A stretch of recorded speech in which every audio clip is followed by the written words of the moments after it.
on all the pistons right now, do it now, are pointed towards the flywheel. And as you can see, one arrow there, and they do indeed point towards the flywheel. And likewise on this side here too. Okay, so now next thing to do is install cylinder heads. I like to start with the number 3/4 side. Use the best cylinder head for the number 3/4 side. And you got to tip the engine up to do that and actually rotate things a bit. But now when you rotate the engine, make sure that the pistons, the cylinders, don't slide out far enough to uncover some of the rings. You have to then use the ring compressor to put them back on again.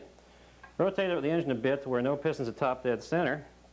Put the engine in almost a vertical position here. And now we'll show you how to put the heads on. Assemble the cylinder heads. These are the cylinder heads we just saw having had a valve job. We've enlarged the ports here to take the Solex intake manifolds for the Weber conversions. Put in brand new exhaust and intake valves. We surfaced the cylinder head so it's all nice and clean. And we cleaned up the one cylinder head that had the chunk piston. Apparently this engine had been overhauled twice before, once when it spun a rod bearing on the lower end and once when the piston chunked, probably after it spun the rod. We smoothed that over. We use this on the number 1/2 side, which is under more benign conditions than the 3/4 side. So this is the head we will use on the 3/4 side. We have 8 new pushrod tubes. Note the new ones have the 1-inch extension here that protrude into the case side, not the head side. That's to prevent oil from slinging up into the head through the pushrod tubes and you go around a corner. What we'll do now, you get out our 16, the red ones are the best. These are the seals for the pushrod tubes, little trapezoidal type seals. I like the red ones the best. The green one's the second best, and the black one's the least, but the black ones work fine too. We get out 8 head bolt or head nut O-ring seals here. 2 of the retaining rings are for the air deflectors on both number 3/4 and 1/2 side. And note the air deflectors are somewhat different. That one has a square cutout, one has a oval shaped cutout. The square cutout's for the hex head of the through bolt, and the round cutout is for the acorn nut side. Now notice you put the through bolt in the wrong way, then these air deflectors will not function right. And they are somewhat different, so you do have to put them on the right way, which means you have to put the through bolt on the right way. So what we'll do now is show you how to put the seals on the pushrod tubes. Now since we're putting shims under the cylinders, it's usually best to wiggle and pull on the convolutions here of the pushrod tube, and the big end with the extension gives you more meat to grab onto. We want to enlarge them a little bit so they can compress and therefore seal right. So we take our finger, dip it in the secret sauce, grab a trapezoidal seal, put it over the one side of the pushrod tube, grab another seal, lubricate as we do so. The old big bore kit box serves a good place to store all these things out of the way. And we will then do this on all 8 pushrod tubes. Now we probably won't bore you with showing all 8 pushrod tubes here, but you get the general idea. It's a fairly simple, straightforward thing to do. It doesn't take much time. And the oil is used on the trapezoidal seals simply because it allows them to move around a bit inside. And when you do that, don't forget to expand the pushrod tube slightly here. As I talk, my mouth sometimes gets in the way of my brain. So expand them, make sure they're straight afterwards. Make sure the seal doesn't come off. Get the seal down fairly snugly against things. Now you can reuse pushrod tubes, but if you ever had a pushrod tube leak on you, and you have to take the cylinder head off to repair it, you won't ever use used pushrod tubes again. You will only use new ones. I've never had a leak so far, knock on wood, with a set of new pushrod tubes. I have seen new pushrod tubes bent where they come from the importers with defects, but you inspect it, inspect the seam, inspect the convolutions, inspect the ends for being bent or whatever. And if they are bent, reject them as they're hard to fix, so they can be fixed. Anyhow, I got all the seals on the pushrod tubes. There are, of course, 8 pushrod tubes, 16 seals. and they go on fairly easily without any problem. Note that the beveled edge goes like so. Don't put it on the wrong way. It's supposed to go against the bevel in the cylinder head. And don't forget the long end, the 1-inch long extension, goes into the case side, not the head side. Okay, now we really should have taken off the head bolt washers, head nut washers, before we plated everything. But if you're careful with a screwdriver, if you're not careful with a screwdriver, you'll end up with stabbing yourself in the hand. You can pry off the old seal. Should have taken these things off before we plated everything. But sometimes in the excitement of doing an engine, or an engine overhaul tape, that you sometimes forget to do the little bitty things. But it doesn't matter if you do get them back after they're plated. The only problem is that these seals can be sometimes very hard and therefore very difficult to remove. When you first take them off the engine, you'll find they're not too terribly hard, and they can be removed fairly easily at that time. After they go through the stripping solution, through the plating solution, they usually become very hard and brittle and not very nice to play with. Okay, you take the O-ring seals from the top end gasket set, lubricate them, slide them over, get them into the groove of the wide brim head bolt seal, these type here. The middle head bolts do not have a groove on the earlier engines. On the later 912s, there's a groove on them too for somewhat better support of the stud, alignment really of the stud. This top piece here serves to align the stud in the center, and that does provide for a better stud location. If the stud touches the cylinder, the heat of the cylinder, the temperature of the cylinder, tends to heat the stud up and provide for a weaker, allow the higher the temperature of the iron of the stud, the less the mechanical properties, and therefore it may stretch a bit, and you don't really want to have that happen. So these head bolts are actually designed to align the stud a bit. In fact, we should arrange this, make sure the cylinders are arranged such that the stud protrudes through the hole, the center of the hole, and does not touch any part of the cylinder itself. Okay, we've got the O-ring seals on everything. Grab 2 pushrod tubes that you like. Put on the clips that hold the air deflectors in place. They just snap on. They have a little semicircular piece here. Make sure you put them on the end that has the extension on it, like so. You can get out your blue Loctite. We use blue Loctite on the head bolts, head nuts. Put a drop on each of the head nuts. I've sometimes used red Loctite way back when, and boy, it does work. I mean, those head nuts don't come loose. They pull the studs out of the case before they'll break loose. At least in about half the situations, half the studs. The blue Loctite allows for good torque readings and will maintain everything fairly snugly, but can be retorqued if you have to, and can be broken loose when you want to get the head back off without having the studs come out. If the stud does come out, all you have to do is, once you get the nut off of it, take 2 17mm across the flat nuts, kind of the ones that hold your 4 studs in the engine to the transaxle, and double nut them against the stud, put a little red Loctite on the stud where it goes in the case, and then tighten the stud back into the case. Of course, by a stud removal tool, which is very nice, cam-activated device. Snap-on has them, I think, for about $15 or so, that allow you to remove studs very nicely. Okay, now we'll get up and we'll stick everything on here, so be there in a second. Now, how do you want this arranged? Okay, before we install the head, take a rag and go around and clean off the sealing surface of the cylinder of any oil or crud or whatever that might be on it. Usually something, usually oil from where we just installed the pistons and cylinders. Clean off also the beveled area of the case where the pushrod tubes will go in. Get out your secret sauce. Lubricate that bevel area of the head where the pushrod tubes go in. I know we lubricated the washers on or the seals on the pushrod tubes, but it helps to lubricate that too. Get out one of the push rods, tubes with the spring on it, retaining clip. Get out the air deflector.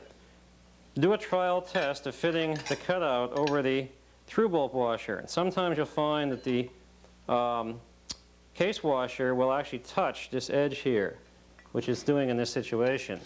In that case, take a mill file and just give it a few little touches like that. Do it on both sides. And that will allow it not to touch the washer and to rest a little flatter. You don't want this air deflector to protrude above the side of the cylinder. It may hit the head and prevent the head from sealing right, though I've never really seen that happen. Take your pushrod tube with the spring on it. Make sure the seam, the weld seam, let's get a close-up of this weld seam here, if we can. That weld seam is the most likely place for a leak, so put that up vertically, so even if it does crack or leak or something, it won't really leak. If it's down below, horizontally, it will in fact leak, so keep it vertical. Put it in to the hole. Arrange the spring so the spring fits into the crotch of the air deflector. Push it down like so. Get out 3 more pushrod tubes. Make sure the long extension is into the case and the seam is up. Make sure the seals are installed too. Like there. Get out, since this is the 3/4 side, get out your cylinder head. That's the best one, or better one of the two. Take your secret sauce, lubricate the beveled area in the head where the pushrod tubes will seal. Doesn't take much, just a drop or so per hole. Arrange the head over the studs of the case. Push it down gently. Now arrange all 4 pushrod tubes so they will in fact stick into their appropriate positions in the head. Tap it around a little bit. One thing you should do before you do anything else, of course, is take a magnet, put a magnet down through each of the holes of the head with the head off to make sure there is no washer, head bulb washer, down inside any of the holes. We've done that already. But take a magnet and stick it down with the head off the engine. Otherwise the stud will just grab the magnet. You won't be able to tell. Do it on all 8, but these 4 ones here are the most critical. There's an extra head bulb washer down here, and you put one of the regular head bulb washer on. You have 2 on the same stud. It'll raise the stand out enough to where the valve adjustment goes to hell, and the valve, you have oil leaks. It's a real mess. Anyhow, these are the head bulb washers here now. I like to buy new ones for the lower row and use the used ones on the upper row since they're much less critical. So what you do is you take 4 new head bolt or head nut washers. I like to have the bevel on the top side. Take a screwdriver and play B-52 over Moscow, dropping them down the screwdriver. Put the screwdriver on the center of the stud, and then drop the washer down around the stud. Tap it to make sure it's down all the way. Take the 4 used and replated head bulb washers and use them for the top side. Top side less critical, but it's non-trivial, so do use good head bulb washers. The previous clown, when they rebuilt this engine, used A-type case washers, copper case washers, not steel. They're much thinner than the head bulb washers are. They're the wrong ones. He obviously ran out of things and didn't know where to get them. In case you have a problem, let the Maestro know. He'll solve it for you. Get 3 of the wide brim head bolts and 1 of the narrow brim head bolts. 1, 2, 3 wide brim, 1 narrow brim. The brim refers to the diameter here. The arrangement is wide brim goes to the right-hand middle hole, and then the wide brim also goes on either end. The non-wide brim, narrow brim, goes in the left-hand middle hole. It doesn't matter which of these small head bolts you put in the top row. They are all the same. In fact, these head bolts were used for mounting the starter on a 911, so they actually still did use them in the 911 series. Get out your 10mm Allen and your favorite socket wrench. Tighten things down slowly. And you do it in the following order, as I'm doing it here. There's various alternate orders as described in Secrets in Your Circle, and I actually alternate between the alternate orders to make the head torque down evenly without favoritism on one particular side or the other. You don't really torque it down at all here as you're doing this. You're just getting them semi-snug. You then come back to the middle one again, right-hand middle wide brim head bolt, tighten it down some more, go around to all the others in turn. And after this, I'm going to show you a special trick. That special trick will allow your engine heads to seat in much better than normal. I can't take full responsibility for this. I actually got the trick from How to Hot Rod Volkswagen Engines about a long, long time ago. Gee, I hate to admit how long ago that was. But it does seem to work nicely, and I do use it. So you get these things down to about, 10 foot-pounds or so. You make sure that the head bolt seals are sealing, that the head bolt's not sticking out too far or down too far. If it's out too far, it means there's probably another washer hiding down below. If it's in too far, that shouldn't be the situation, unless you left out the head bolt washer. Now here's a trick.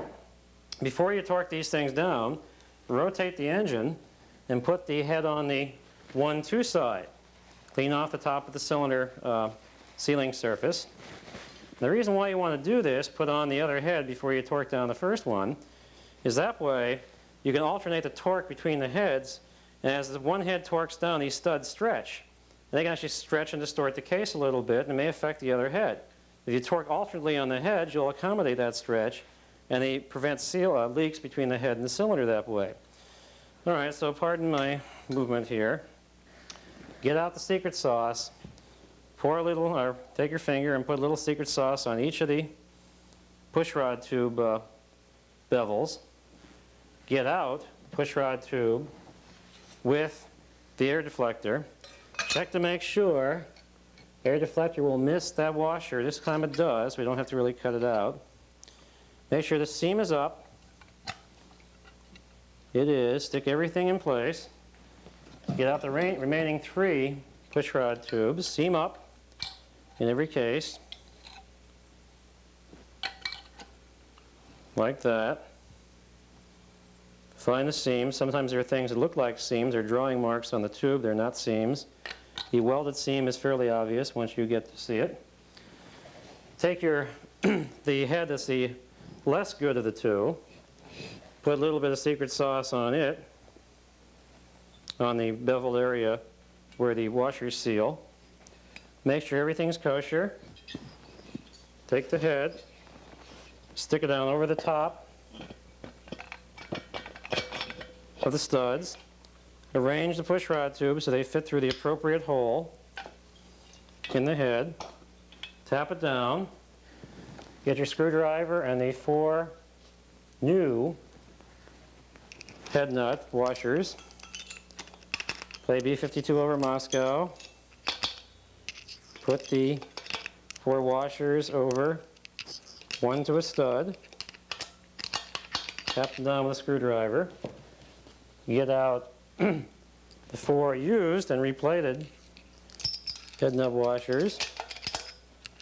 Put them in. Push them down. Get out the remaining 4 3 wide brim, 3 and 1 narrow brim head nuts. Narrow brim goes on the left of the middle 2. Get out the 4 small head nuts, stick them on the top. Make sure you stick the hex head so it's up so you can get the wrench on it. Snug down the nuts. Look at your pushrod tubes, make sure nothing funny is happening with them.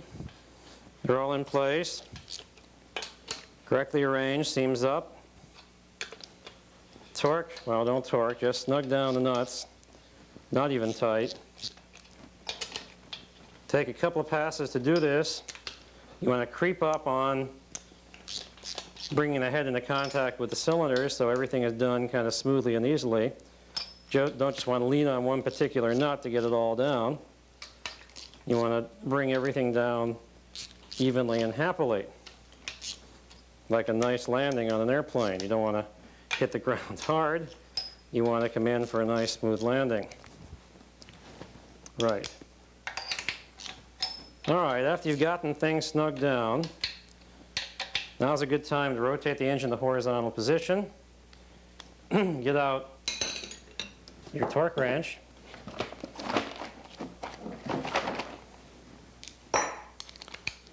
Set the torque wrench to 15 foot-pounds initially, and torque in the pattern that's listed in secrecy inner circle.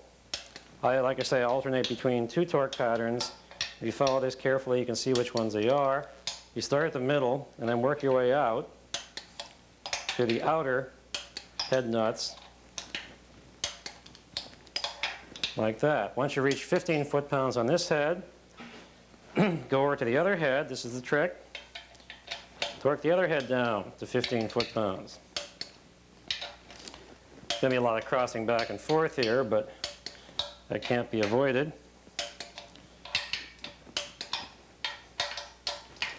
Get to do a little bit of walking around your engine stand when you do it this way. Bring the torque up to 20 foot-pounds. Go back the original side you began with and torque things to 20. Now the factory stock spec for torquing the cylinder heads is 22 foot-pounds. But I found that generally that's not quite enough torque to torque the heads to. So what I like to see is somewhere between 25 and 27 foot-pounds. We've done that side to 20 foot-pounds, now we'll do this side to 20 foot-pounds. You go much beyond 27 foot-pounds, the washer, the head nuts start to strip. I never pull a stud out of a case of a Porsche engine, unlike VWs that pull studs all the time. Porsche case is aluminum, much better, much stronger than the stupid VW magnesium material, except for the new 411 post-1972 buses that the VW made out of aluminum. But I find that about 25 foot-pounds is about as far as you want to go. That's about 10% higher than stock torque. And that seems to work pretty well. The head nuts don't strip. The studs don't strip. The head does not dig in too much to the cylinders like it will if you go much higher than that. And everything seems to work. It's about 10% higher than the factory recommended torque on the head of 22 foot-pounds. I like to use 25 foot-pounds. And that seems to be the happy medium that I've discovered over the years. All right, that's 25 foot-pounds on that side. Come back to number 3 and do it again. Actually, it's the first time for number 3 at 25. After we reach the 25 foot-pound torque, we will repeat the torque 3 times on each head, alternating between heads. Like I say, the Porsche gods like 3 times. Seems to be the magic number of the ancients. And it does seem to work. In fact, I found that the second time through, you sometimes get a few studs that move a little more than you'd expect. Like that one there moved a bit. That one didn't. That one moved just a little. That one didn't. If you keep alternating this torque, you can give it a few minutes between torques too to allow the stud to relax a little bit, if it's going to. And when you do an even torquing pattern like this, it really tends to make the engine run better. Now, I know on American V8s and things, you're supposed to retorque the heads after the engine's fired up. Porsches are very seldom, if ever, retorqued, because you have to take the intake manifold off to get to the top row. A lot of guys would tell you they've retorqued their heads after the engine's been fired up, are probably lying, or else they've just retorqued the lower row, which they can get to by taking the rocker stand off. And retorquing just the lower row may make things worse, not better. So I find if you torque it this way, with the blue Loctite on the nuts, and do it 3 times in succession, that's as good as retorquing after the thing is warm. It really isn't quite, but like I say, nobody retorques these things after they've been fired up. it's too much hassle to take off the intake manifold to get to these, and the cylinder shrouds to get to these top nuts. So we're about done now. I know this isn't terribly exciting, but at least if you do this, you'll have certainly a feeling of accomplishment. And now the engine is reaching its, to me, prettiest stages. Prettiest stages is when the rockers are on, the rocker cover is on, fuel pump and things like that are on, but before the sheet metal is put on. I find that is the nicest mechanical looking aspect of a Porsche engine. Now we have the heads on. If you want to make sure that you've done this job correctly, take the flywheel and spin it over. It'll be a little hard to spin. You can use a wrench on the pulley nut, friction of the rings on the new cylinders. You can put your finger, your thumb, over the cylinder and do a little compression test. And if you do it, it doesn't matter if you're doing it on compression or vacuum. If you do it on vacuum, it sucks. If you do it on compression, it blows because there's no valve operating mechanism. All the valves are closed. And you see how well it can hold vacuum or compression. And as you hear, it does pretty well. Also, by cranking it over, you're making sure that no piston is hitting the head, which it won't with the fixed shim in place. If you want to be certain, you can take a piece of solder, about 1/8 inch solder, put it down through the spark plug hole, crank the engine over, and see how much the solder is compressed when the piston comes up at top dead center. I know you won't have any problem with this. I've checked it before. It will have over 1 millimeter deck clearance between any part of the piston and the head because of the number of shims used and the way that which heads they are. Okay, next step is to put on the rocker train. And again, I like to start with the number 3 side. Number 3 side, I use the best components for, and then the rest of the components, the ones that are second best, go on the number 1, 2 side. That's because number 3 runs the hottest. You want to have the best stuff there. So let me get that set up for you, and we'll be back in a moment. Now we're going to put the rocker stands on. To do that, we need 6 of the 15 millimeter across the flat bolts. These are 10 millimeter bolts. We need special washers. These washers are 10 millimeter washers, but they have a small outside diameter. There are others that have bigger outside diameter, and those washers should not be used. They're kind of like this. The reason why they should not be used is the intake rocker stand will hit the edge of the washer and not sit flat against the stand. We need a 15 millimeter wrench and our torque wrench. Note that there's a little cutout on these, about like so. That's for a pushrod tube to come through. It also tells you which side these things go on. They only go on one way, because if you didn't put the head bolts in right, you won't be able to get this bolt in. The wide brim head bolts have a tapped area for the 15 millimeter bolts to go in. So you set the better of the 2 rocker stands on the number 3, 4 side. Grab 3 of the bolts, 3 of the washers. Put the washers on the bolts. Put the bolts in. Screw them down a few turns, like so. Get out your favorite little ratchet. I CAD plate these bolts too. You don't have to. You never see them, but I like to CAD plate all the hardware in an engine. It makes for a much better appeasement to the gods. They like to see that too, and they can see in areas where you can't. So it's nice to make them happy. Torque them down to where they're snug. Get out your torque wrench that you just used. Remember, you torqued the head to 25 foot-pounds, and the torque on these bolts is 29 foot-pounds. So it's not far away from the 25. And get out your torque wrench, set the torque to 29. You don't really have to creep up on these, but you can if you want to. 1, 2, 3, helps to check them. 2, 3. At this point, you can flop the engine over to the other side. Put on the other rocker stand. Again, it only goes on one way. And put the remaining 3 10 millimeter bolts in place. 356 normals We use a cast iron stand held only at the outer extremities by a bolt here and a bolt here, and they're 17 millimeter across the flat rather than 15. You can actually use 17s in these two positions, but there's no need to. If you've taken apart the same engine, you should have all the right bolts for it.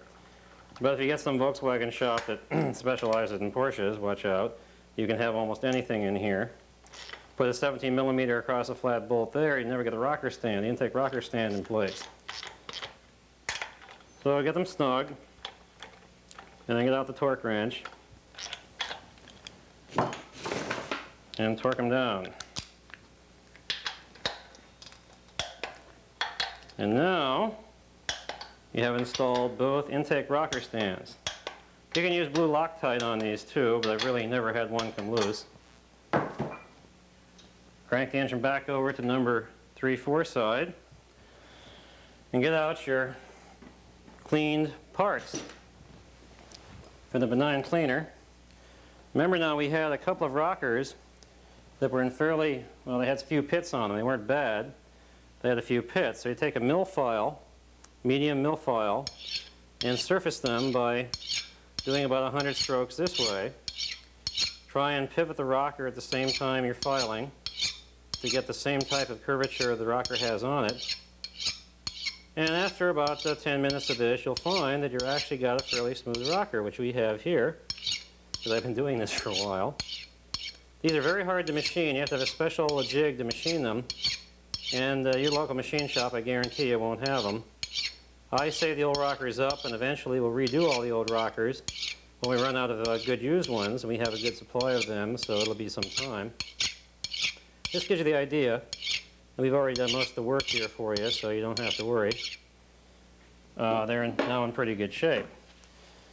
So what you do is, it helps to use the old big bore kit box. Again, comes in handy for lots of things.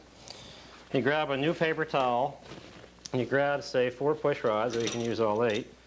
Can of WD-40, put the WD-40 with the nozzle into the oil hole of the push rod, blow it out until what comes out is clear WD-40.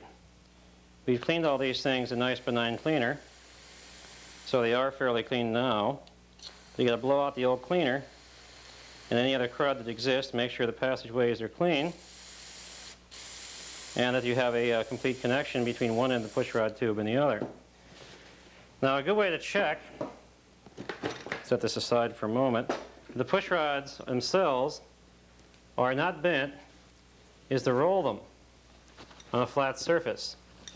If they roll fairly smoothly without the ends describing a circle, they are fairly unbent. They may twist, but they shouldn't roll with the ends describing a circle. These are all pretty good. So we clean them off. Now here's if you have a can of STP or a can of oil, or a bottle of oil, you can let one set in the oil, get some oil up in the push rod, and then pull it out, bring it over quickly, put it down into the push rod tube hole, wiggle till you feel it fall down inside the cam follower. Now don't get it resting on the lip of the cam follower, that's why you want to have the engine vertical. Put another one in the oil can, wiggle it till you feel it fall inside the cup of the rocker. You get the push rod on the edge of the rocker, you'll have a heck of a time adjusting the valve, and then when you do adjust the valve, it'll probably plop down inside the rocker at some point, and all of a sudden your valve gap will become about 1/4 inch. Not quite, about 1/8 of an inch, but you get the idea. Clean them off, dip them in the oil, let some oil get up inside the push rod. It'll probably run out anyhow, but at least it gives you a psychological feeling of doing the right thing. Put it in like so. Okay. Now to deal with the rockers themselves, these other 4 push rods we'll deal with when we go the other side.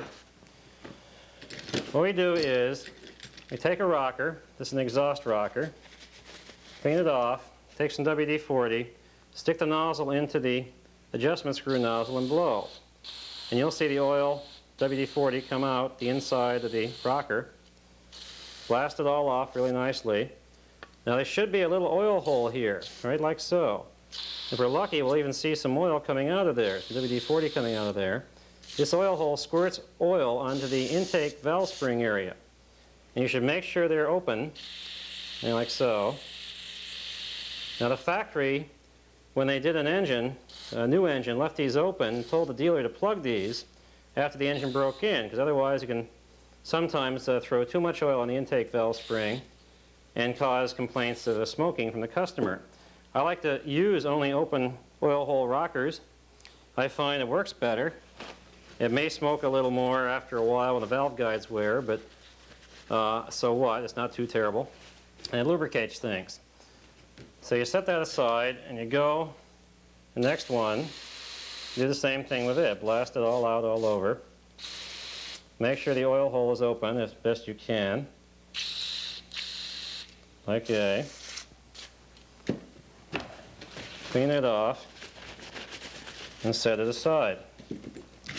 Now the long rockers, the ones we just did, go one to a side. These are the short exhaust rockers. The other long exhaust rockers are used one to each side, like I was saying. The short exhaust rockers also have an oil hole there. There we go, now it's clear. And the exhaust rockers are generally in pretty good shape, though occasionally they do pit too, or they'll score on the inside. But these are all fairly decent. The intake rockers, here's one we treated. You do the same thing. Blast it out. You can rotate the adjustment screw usually sometimes to get better angles on things. Clean it all out really well. This is a rocker we reconditioned. We'll put that on the number 1-2 side. We use the good rockers on the 3-4 side. So you blast them all off. This is a good rocker, unpitted. We'll save that. We'll put that on the 3-4 side that we're doing now. This other one is also a good rocker. We'll put it on the 3-4 side too. Look at the rocker shafts, intake rocker shafts. Pick the one that's the better of the two. And I think this one here is the better of the two. You look at the shaft, not the middle aluminum piece. Okay, and we'll grab this. You arrange it in front of you so that the short end, there's a short end here and a long end, so the short end's on your left-hand side. Helps to do this where you won't worry about getting crud on things. And you get out 2 shims, 2 springs, clean them off. The right arrangement is washer, spring, washer. Get out another spring. There's a washer already on there.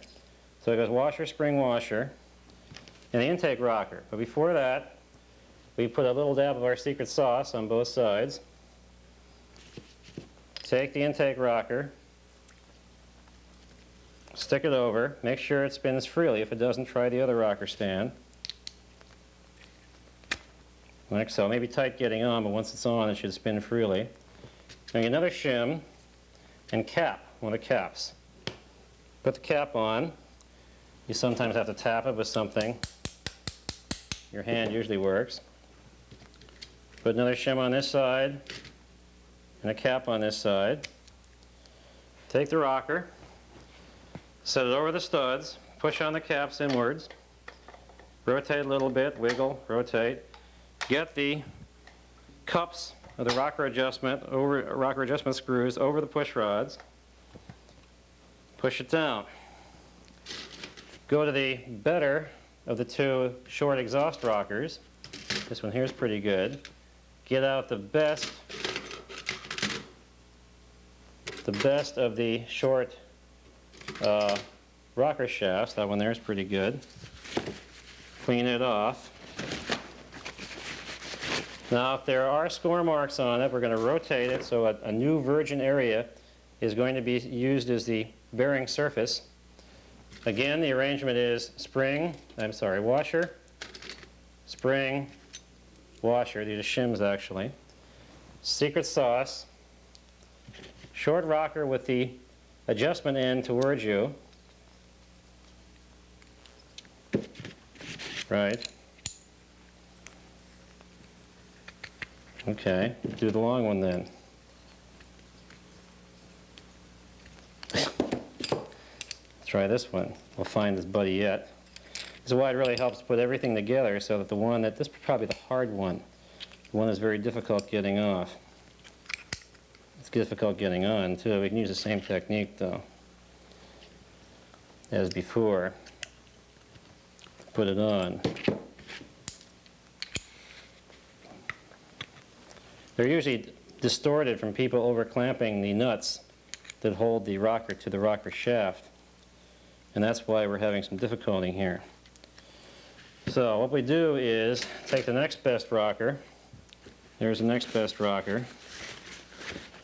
Goes shim, spring, shim, secret sauce. See if this one goes on a little better. Tap, tap, tap, tap.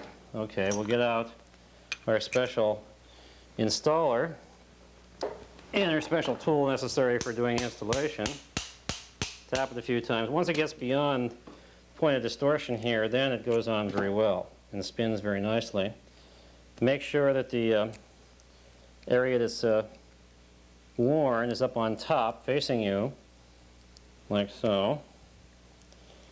Put the other washer and the cap on. You can tap those too to get them on.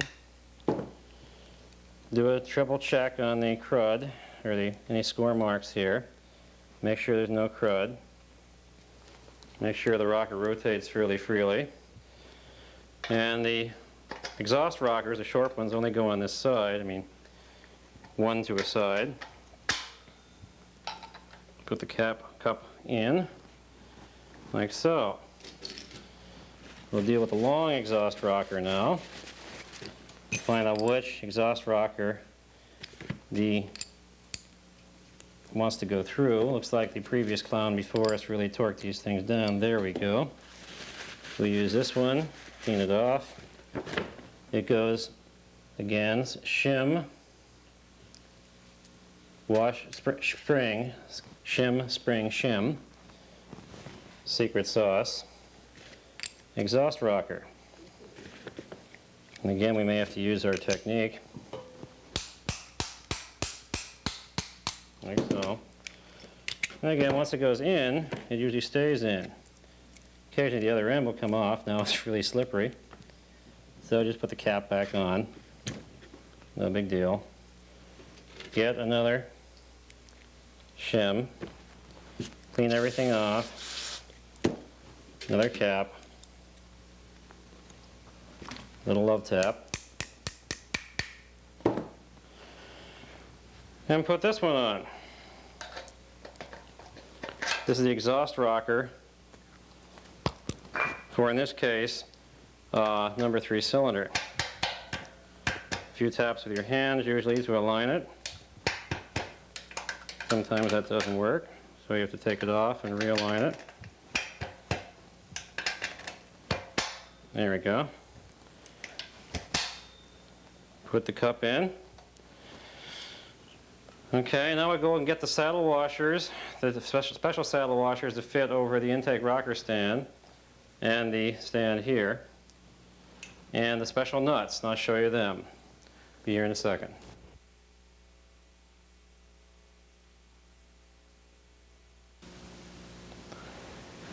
Okay, take the special saddle shape washer, put over the rocker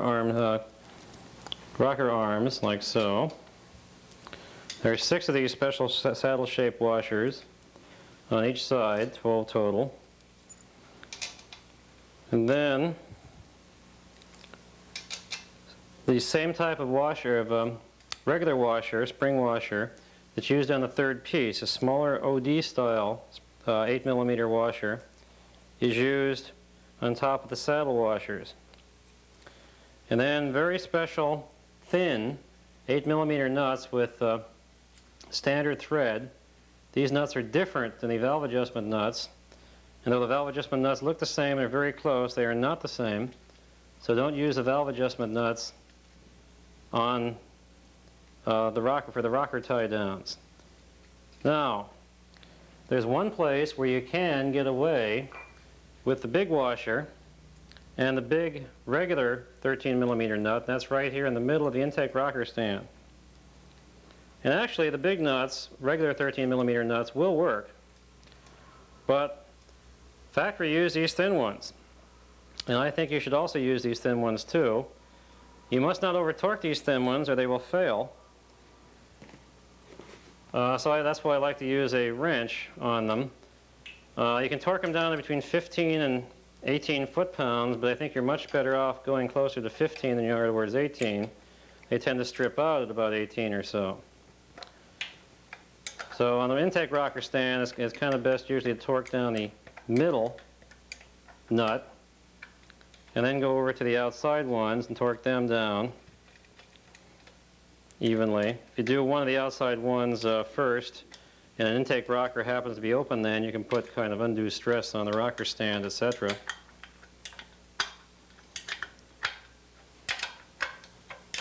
So we tighten these down. We'll do both sides and we'll run through with the torque wrench at about 15 foot-pounds on all of these nuts. Get this one down here. You can, by cranking the engine over, get all the valves on one side so none of them are open or beginning to open. And that way you can torque all these down without fear of having to torque also the valve spring, which can really be a chore to do. So you get them all snug. You also make sure that the rockers hit the valve slightly off-center. The purpose of that is to allow the valve to rotate. When the rocker opens it, if it hits it slightly off-center, it'll induce a torque causing the valve to rotate as it opens. And that's supposed to be better than having the valve not rotate when it opens. All right, now we'll go to the other side. And don't forget now, we have to put the push rod. Torque wrench to 15 foot-pounds. And then torque all the nuts to 15. Now occasionally you'll strip a nut, especially a nut that's been CAD plated. The smaller, thin 13mm nuts tend to strip a lot. So if you do CAD plate these, you should have a few extras just in case. And these are special. Though like I say, in an emergency you can use a regular 13mm nut. But if you're careful and torque them carefully and don't over torque them, they'll be okay. That's that side. And now we can do this side. I like to do both sides at once. That way you don't forget things. Come on, baby. That's it. All right, once they're all torqued down, which with a little bit of luck, they will be, we can then go to the valve adjustment, which is next. All right, we're going to adjust the valves, and a neat trick on how to adjust the valves, how to find top dead center and all is as follows. Watch the intake valve spring of number 1 cylinder, and this is the intake valve spring of number 1 cylinder, so watch this as I crank the engine over. Eventually, the intake valve spring will open. There it goes now. Pretty much fully compressed now. Now it's backing off. Bring it back to where it's just about off again. There's some gap. Then come to the pulley. And you'll see at this point that the OT for top dead center, OT could be German for on top, oben toppen or something. Keep cranking clockwise, and the OT mark will come up to the top eventually as you crank. Get it to the top, and now we're at top dead center on compression ignition on number 1 cylinder. And now what we do is with a 13mm wrench and a decent screwdriver, we go over here, wiggle the valves. One has a lot of gap, one has almost none. So we first start on the exhaust, loosen it up to where we have some gap. And then you can use one of 3 techniques here, the imprisoned feeler gauge method with a feeler gauge imprisoned here. Memorize slot location, where you memorize the position of the slot here as you adjust it. or the calibrated arm. And for an initial valve adjustment, I'll show you the calibrated arm technique. You can screw it down to where the screw gets tight and there's no gap, and back it back about 1/8 of an inch, 1/8 of a turn actually. Wiggle it. You can feel that's too tight. Back it a little bit more. That's just about right. You can actually see about 6/1000ths. We'll check these with these feeler gauge, of course, to make certain. But if you've done this enough times, you can get the feel of what a 6/1000th gap should be like. And just to show you how close I can come, I'll first adjust it by hand and then use the feeler gauge on it and check it that way. All right, intake valve the same way. Now, during break-in, or when you first fire the engine up, it is much better to have the valves too loose than too tight. And I found that about 7 or 8/1000ths on both the intake and the exhaust is the best way to fire up a new engine. That way you're assured of having sufficient gap on both valves. And after the initial oil change at 30 miles, 300 miles, and 1200 miles, after each oil change you go back and readjust the valves, creeping up on the correct adjustment each time. Correct adjustment is 4/1000ths, saith the book, on the intake and 6 on the exhaust. But I like to use 5/1000ths on the intake and 6 to 7 on the exhaust. Now, if you have alloy cylinders, which we don't, we have cast iron cylinders, factory reversed these setting where they had 6/1000ths on the intake and 4 on the exhaust. But I never like to see 4/1000ths on the exhaust, much rather see 6. And the intake, if you have 4 or 6, doesn't make a hell of a lot of difference. So I like to adjust the intakes to about 5 and the exhaust to 6 or 7. So anyhow, we will adjust this, and that seems to be about right, a little bit on the loose side on that one. But we'll readjust these things after fire up. Crank the engine 180 degrees counterclockwise so we can do number 2 cylinder, and then the OT mark will be down at the bottom. In fact, if you note, with a 4-hole pulley, there's a hole opposite, here's the OT mark, there's a hole opposite the OT. You can either make a little notch or just line the timing mark of the case up with the middle of the hole that's opposite the hole where the OT is. Okay, and then go and do number 2 cylinder. And again, here we have an intake that's tight and an exhaust that's loose. Back off the intake till you get some gap. Get the nut up against the adjustment. Wiggle back and forth. Tighten down the nut. Use your calibrated arm. Hey, it's not too bad. We'll check these, like I say, with a real feeler gauge and see how close we've come to the actual gap. But I found that when you play with these for a long time, you can get real close with a calibrated arm. If you're out in the boonies someplace and you have a problem or the valves get tight for some reason, you got no feeler gauge, you'll have to use your calibrated arm. So it comes in handy for many things. Like if the batteries fail on the calculator these days, people just don't know how to add, subtract, multiply, or divide. Those of us who are raised on slide rules and the multiplication division tables will find that you're the big advantage sometimes and their calculator batteries go out. Okay, get the number 2 cylinder done. Crank the engine counterclockwise again until this time the OT mark comes up and aligns with the notch in the 3rd piece. You can rotate the engine stand and then go off and do number. Okay, now we're going to see just how well the Maestro did by his calibrated arm. You get out feeler gauges that span the range in 1,000 increments from 4 to 8, so that's 4, 5, 6, 7, 8/1000ths. You make sure it's top dead center on number 1. The OT mark should be up. There should be valve gap on number 1 cylinder, which there is. Take the 4/1000ths feeler gauge, feed it in the intake, it fits in. Likewise on the exhaust. Take 5. 5 is getting somewhat snug. Not snug there. 6 is pretty snug. So the gap on the intake is 6/1000ths. Gap on the exhaust is going to be more than 6. 7 doesn't go in. The intake valve gap is 6. And 7 barely goes in here. Will 8 go in? No, 8 will not, unless you force it, go in.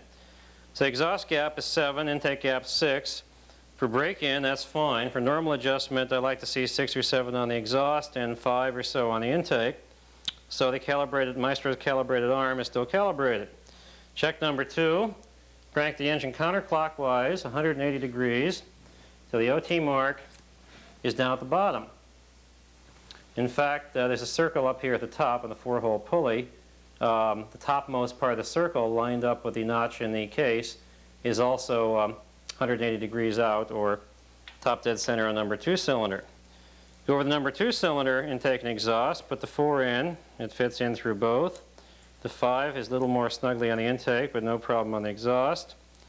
The 6 is tight on the intake, no problem on the exhaust. 7 won't go into the intake. So the intake gap here is 6. The exhaust gap is 8. All right, so he's off by a thousandth of an inch on the exhaust valve gap. So we'll correct that, bring it back down to 7 or so. You loosen the rocker, the adjustment lock nut on the adjustment screw. That's going to be too tight. So you binary search on the slot position. That's still going to be too tight. So a little more that way. That's probably going to be too loose, so we'll check it out and see. 5 fits in, 6 fits in, well, let's go all the way up to 8. 8 fits in, so that's too loose. So now memorize the slot location there.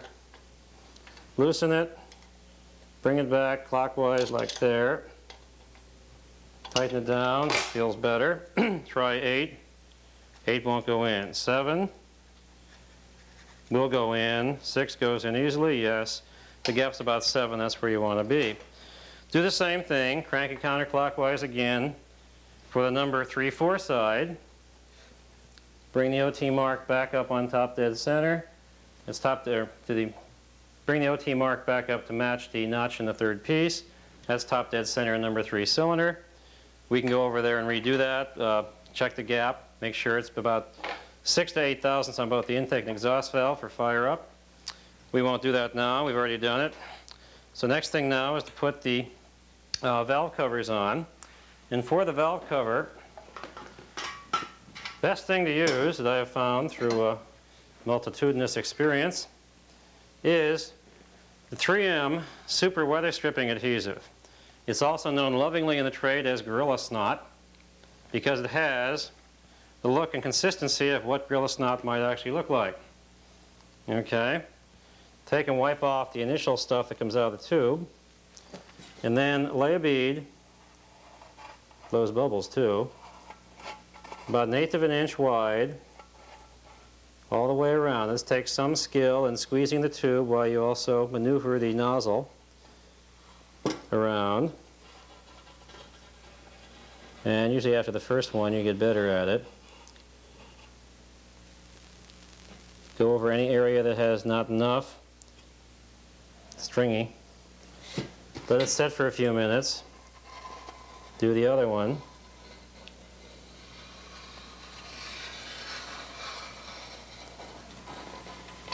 The curves are what the killers are here.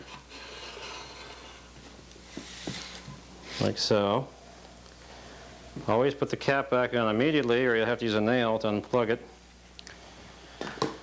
While it's giving a few seconds there, get your other bail out, CAD plated bail.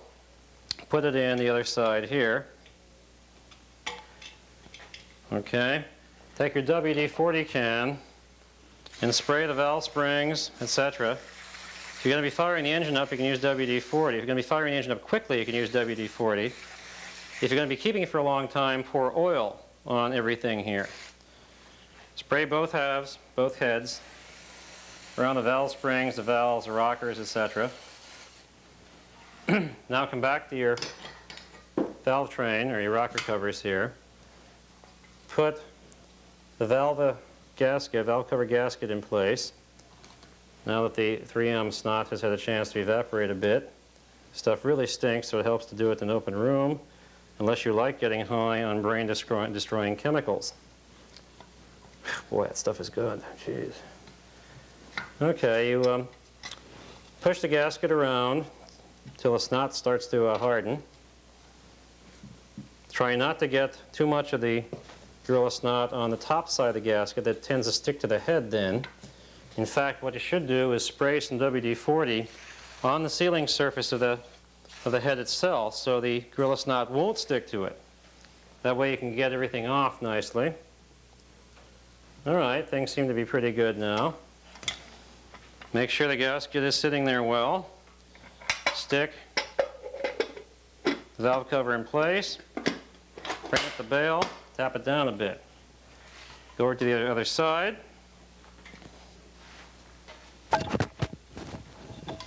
Stick the valve cover on, bring the bail up, move it down a bit. You have just installed your valve covers. The engine is almost as pretty as it's going to be. We'll add the manifolds, the fuel pump, and the generator stand next. Show you how to put the distributor in properly and do everything else to it. Right now we're going to take a break. The fuel pump, generator stand. We're going to use a C912 fuel pump, so we need this type of insulator block. This is new from Stoddard. Not too expensive, about $5 or so. Note that it's not symmetrical. It goes on only one way. And you can test that out. That's the wrong way, so you want to put it on this way, which is the right way. You want to get out your Ford water pump sealer. Works well for this purpose too. And coat both sides of the insulator block. There is no gasket between the insulator block and the case. It is in fact its own insulator block is its own gasket. So you put some mucilage on both halves, both where it's going to seal against the case and the fuel pump. And then you put it back on, making sure you put it on the right way.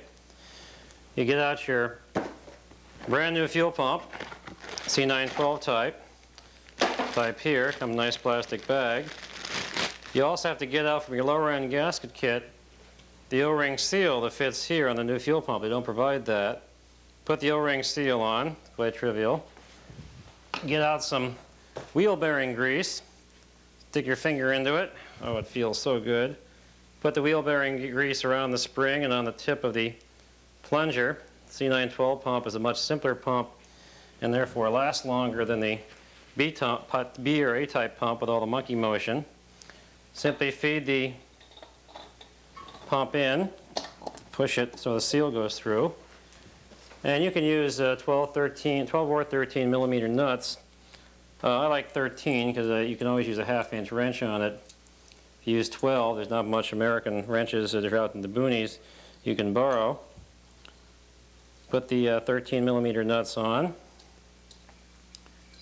course, when you're out in the boonies, you carry your own complete toolkit, especially if you're going cross-country in a 356 or 912. The cross-country toolkit is described in both Secrets of the Inner Circle and the Maestros spec and breakdown book. It includes all the parts and tools necessary to do almost every repair short of a complete overhaul while on the road. And it can save you a lot of time and hassle if you broke down in Podunk, Iowa, missing a clutch cable or something of that nature. You won't find too many 356 parts in the great vast Midwest. They're found mainly on the coast in Texas and Illinois, and of course where all of the old 356s go to die in California, the great Porsche burial grounds. Okay, you get the nuts snug, but don't over tighten them or you will break the insulator block. And then you have a nice new pump, CAD plated parts on these screws and everything, and nice aluminum, shiny aluminum. You can take hours trying to clean up an old one. And that's the pump. Next step, while we're here, is to put on the generator stand. You get out the generator stand gasket, oval-shaped gasket like that, the lower end gasket kit. Get out your mucilage, put a thin layer. Oh, incidentally, you should clean off the excess mucilage off the fuel pump. We'll do both of clean up both the fuel pump excess and the generator stand excess after we put on the generator stand. So also coat the generator stand, the bottom of same, with the Ford water pump sealer, like that. Now, this gasket also goes on only one way, and it won't go on that way. You have to turn around like this. It goes on that way there. Now I brought, just in time here, 4 special bolts that are needed to tie down the generator stand. I've selected Cairo. I don't have enough K-Max ones, as they're the Cairo. 14 millimeter across the flat, and we need the wide washers for them. and we happen to have 4 wide washers here, easily available. Use the best ones of the bolts on the front that it's the most visible. Put in all 4 at first, screw them down a few turns. You sometimes have to rearrange things here a bit to get both the gasket and the stand lined. Murphy tries to make you miss the holes.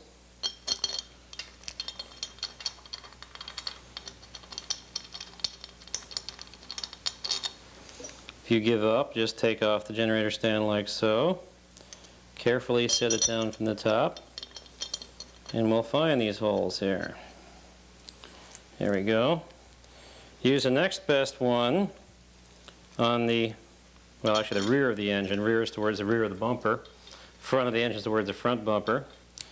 Earlier 356s had studs here, not bolts, but they eventually wised up and decided it took less time to put a stud in and a nut than it did to put a bolt in. So they changed everything over to bolts after about 1961. If it did have studs, they take 14 millimeter across the flat nuts. Okay, get everything screwed in a turn or two. Get out your 14 millimeter wrench. Yep. Get out your 14 millimeter wrench.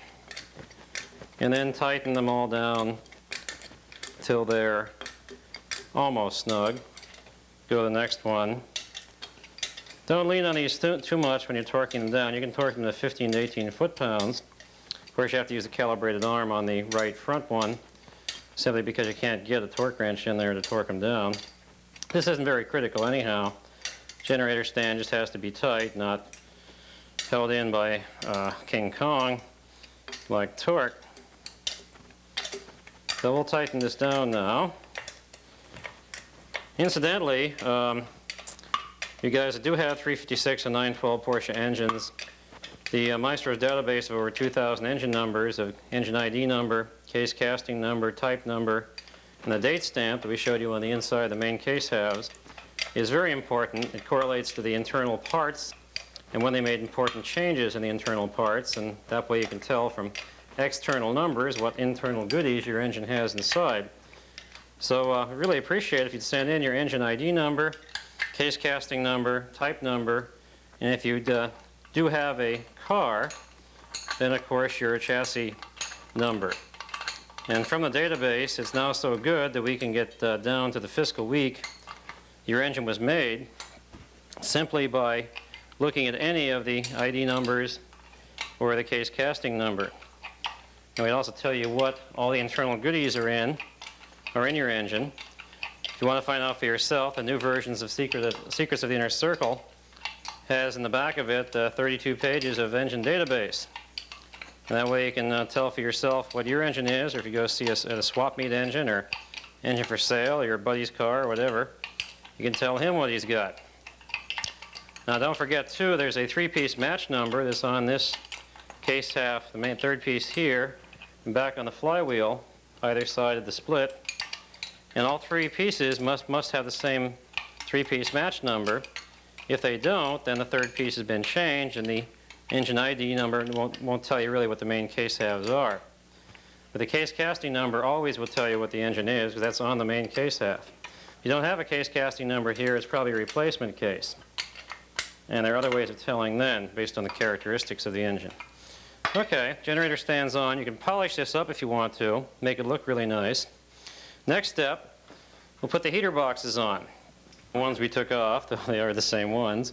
Powder paint's a wonderful process. Well, if we get a chance, we'll show it to you. We select the one for this particular side here, which is this one. And we put a bolt, 6 millimeter bolt with washer through to hold the 2 pieces together. Do it loosely. Take one of your 4 exhaust manifold gaskets in the top end gasket set, put it over the studs of the number 3 cylinder. Take your heater box, bring it around. Now the heater box fits on the inside of this big fin here, and it should plop up, go over the studs, and come up fairly snugly. Now occasionally we'll have to do a little bit of maneuvering here to get this bolt hole to line up, but that's easily done. Then get out 12 millimeter across the flat nuts. That's the right ones to use on the heater system. That way you can get it off again pretty easily. Pick two nice ones, put the nicest one on the top, manufacturer's logo to the outside. Screw it on. Put the less nice one on the lower stud. Sometimes this thing will plop off, but really not too hard to put back on again. Sometimes the studs are kind of long and hit against the heater box, but you can get them on by moving the heater box towards the front, towards the flywheel a bit. Okay, you got that on. Need a 12 millimeter wrench, since you've wisely selected 12 millimeter nuts. Tighten down the top one till it's somewhat snug, but not overly tight. Get everything arranged, go underneath, and tighten down the other one. Now sometimes you can't get the box end in, you have to use the open end. And sometimes your engine stand will try and get away from you, so you just got to keep that from happening.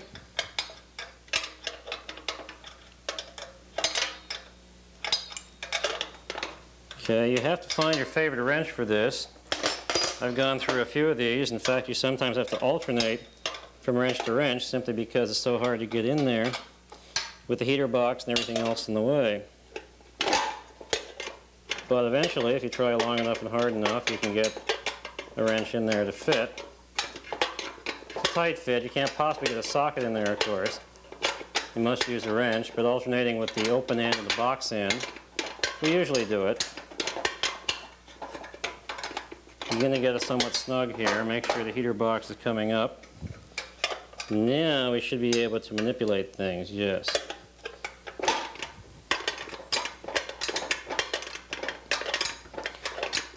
Now, of course, if you're doing an overhaul and you have a bad stud, either one that's rusted off or broken off or whatever, the machine shop is the right place to have that replaced.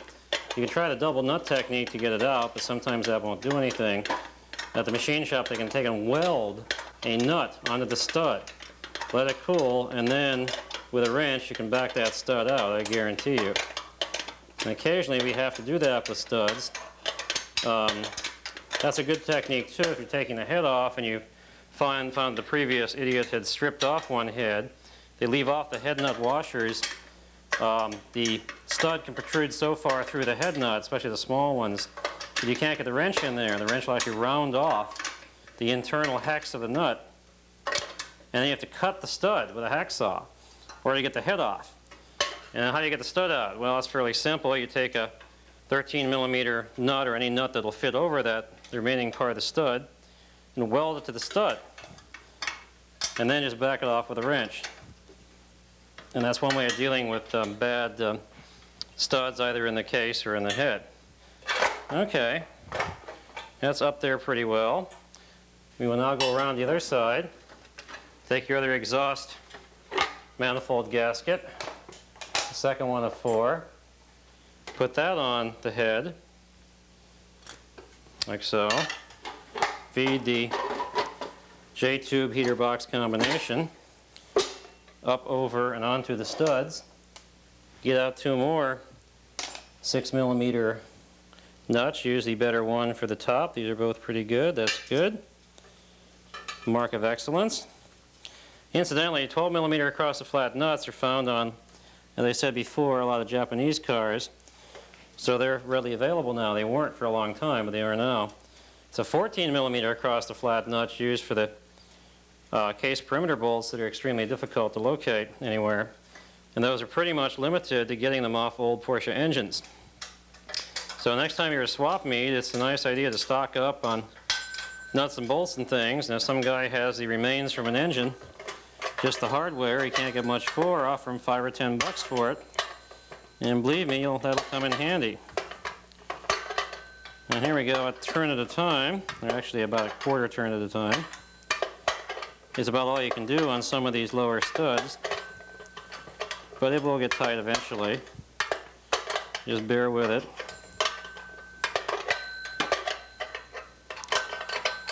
Like I said, J-tubes and double flapper heater boxes are most in demand. A good J-tube is hard to find. But don't throw away any J-tubes because they can be repaired. We have exhaust pipes that are the right size to repair J-tubes whose can is okay or salvageable, but whose pipe, exhaust pipe, is wiped. We can fix them for you in case you need them fixed, and we have a fairly decent supply of them. Okay, get things pretty snug here. You don't want to have an exhaust leak from a loose nut. Happened to a gentle reader who drove a 356 across the country to the East Coast Porsche Parade in '86. And as soon as he crossed the Nevada border, he ended up with an exhaust leak. All right, so now's a good time to go back through and clean off all the mucilage. It's on both the generator stand and around the fuel pump. We want none of this sealing material to show. Next step's the intake manifolds, plugs. We can put the sheet metal on. It goes pretty fast now. And if you let me go get the sheet metal, I'll be back in a moment.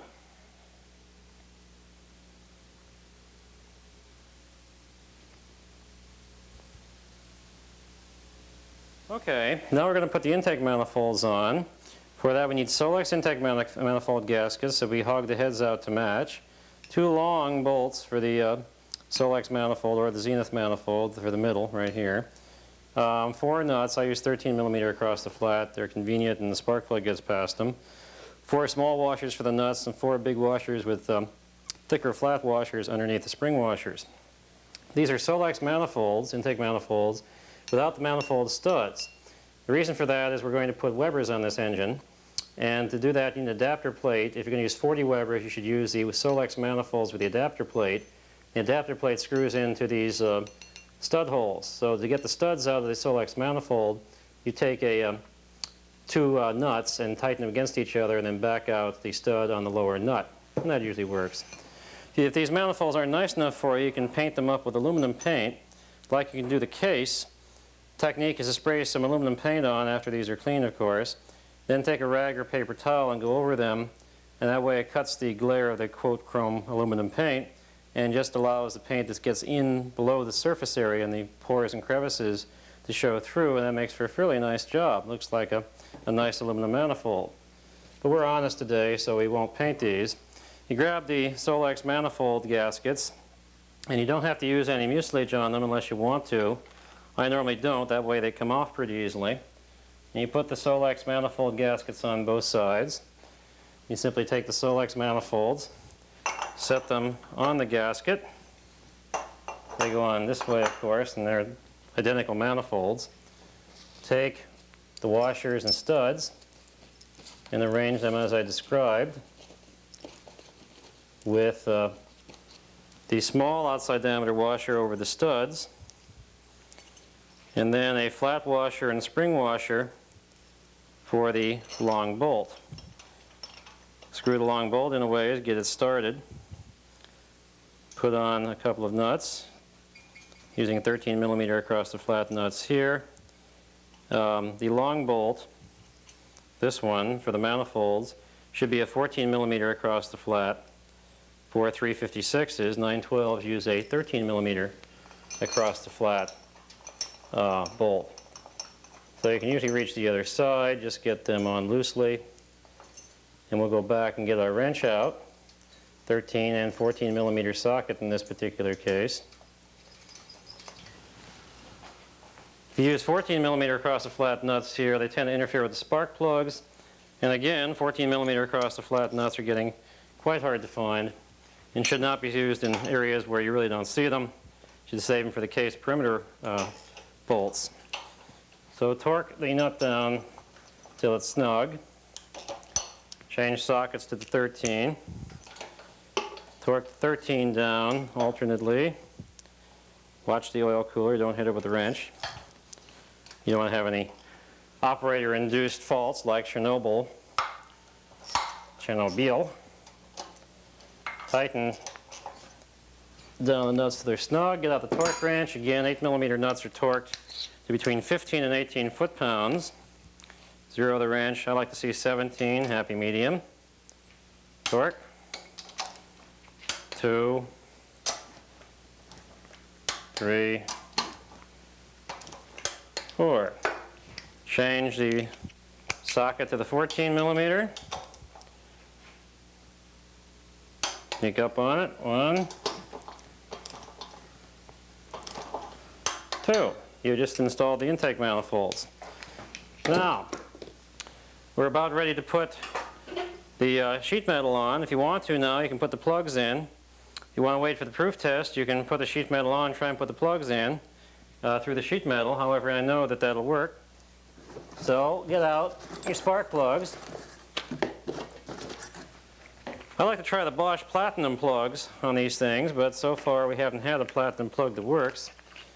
So if you are stuck for plugs, the right type of plug, the ones I like to use, are a W200 or 225 T35.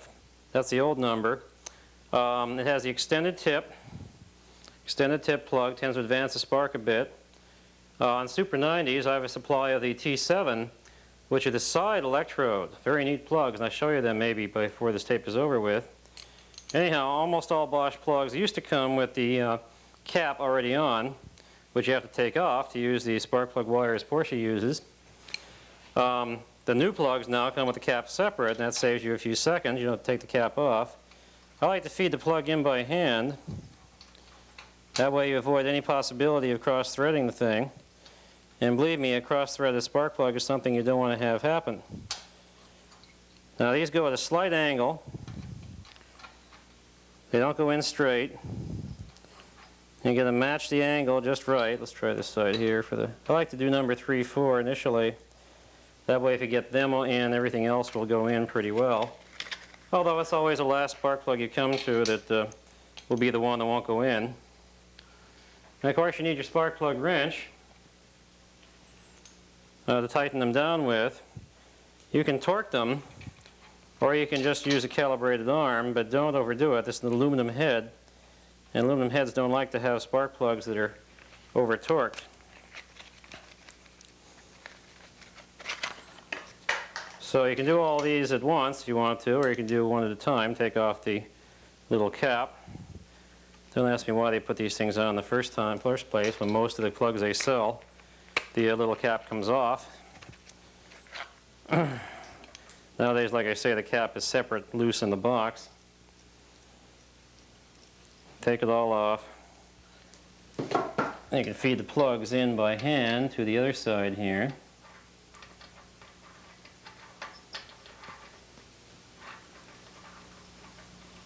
Try and get the angle right. There we go.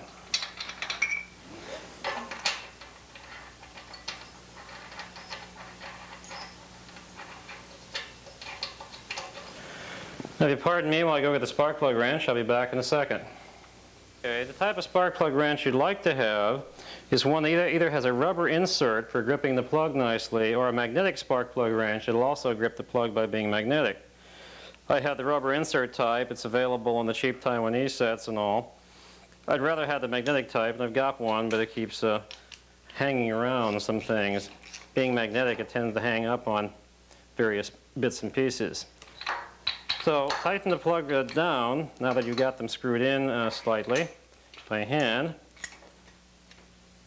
And don't overdo it. Use a calibrated arm technique, or if you want a torque wrench, and torque them down. Of course, the factory wrench that comes in the toolkit for the car actually works pretty well. A little awkward. You have to put a screwdriver through it to turn it, or a T-type handle, but it'll work. And now if you want to check out compression, you can rotate the engine around, and you'll see it'll have compression. Because your plugs are in, your valves are working, and if we had fuel and spark, we could fire it. This is going to be a pretty nice engine. All 4 holes are working very nicely. All right, finally, we come time now to do the sheet metal. And very quickly, in a short time here, it'll really look like a Porsche engine. So let's get out the powder painted sheet metal. I'll be right back. Okay, here we have the powder painted sheet metal. Just came back from the powder painters. You can see how nice it is. It's powder painted even on the edges. It's almost like a plastic coating of the part. And it certainly is a lot better than what it was when we first took it to the the powder painters. It was chemically stripped of rust, grease, and paint, and then of course the powder paint technique was applied to it. Well, what we'll do now, we can pan up to the engine. You can see how we have the super shroud painted in a gray-silver combination. We've got the generator all cleaned it up with steel wool. You can polish it too, but that's not overly necessary. Put on a new center section for the generator. The other one's kind of worn. The way to put this on is just put the fan shroud and generator combination on, put the nuts in loosely, and once you get everything kind of arranged, tighten down the 6mm bolts that hold the generator to the fan housing. That way, if you tighten them down evenly with the generator on its stand, it tends to arrange things a little better if you just torque down the generator on the fan shroud without it being on the engine. Get them fairly snug. This particular bolt here is covered up by the oil filter can strap and bracket, so you can use an ugly one there if you want to. Make sure the generator spins freely, which it does. Make sure the fan shroud is down. And then we have a 3-holer exhaust cutout here. That goes on this side. Hole should align. The other 3-holer exhaust cutout here goes on this side. We have a 1-holer which goes in the back, actually the front. You can tap it down. Sometimes I have to twist a few small things. Right there. And we have a 2-holer, referring to number of holes in the horizontal piece. And that goes on the right front, across cylinder number 1. We then have a fuel pump shroud, which of course goes over the fuel pump. A dipstick shroud, which you have to put on first before you put the breather can on, or you'll be sorry. That goes on yay. Now we also have to put on our CAD-plated bracket that holds everything, and we happen to have that here. This thing here. We get out a couple of decent, but not great, because you don't really see this, 6mm bolts. Attach that to the case. You don't tighten the bolts all the way down, you just put them in hand tight, because you have to adjust the bracket sometimes to get the attachment screws through the dipstick shroud and the cylinder shroud. Also, the dipstick shroud goes on top of the cylinder shroud. I've seen many engines where the dipstick shroud went underneath the cylinder shroud. Now obviously they've been overhauled. Okay, thing to do now, we'll put the nuts and bolts on in the proper way. The 6mm bolts, of course, go on the vertical surfaces, and that's what we'll put in. So we get out some K-Rows. That seems to be the brand of choice here these days. And put 4 of them on both front and back. There's another K-Row, like so. I like to use new 6mm washers. When you use all of them new, they really make for a nice combination. You put on the bolts loosely first. Just screw them in hand tight. And that way you can get everything fitted, all the sheet metal fitted. If you tighten one down, of course, then you might find you have to go back and loosen it to make everything fit. So just finger tight on some of these. Now the side vertical pieces, you can use one of 2 types. If you're using Solex intake manifolds, you can use Solex intake manifold split side vertical pieces. But if you only got Zenith, you can also use the Zenith sheet metal pieces. And I can show you how you do that. It involves a little cutting or trimming of the Zenith sheet metal piece. And they'll still fit on. You got to bend them a little bit, but it's really not a big deal. Okay.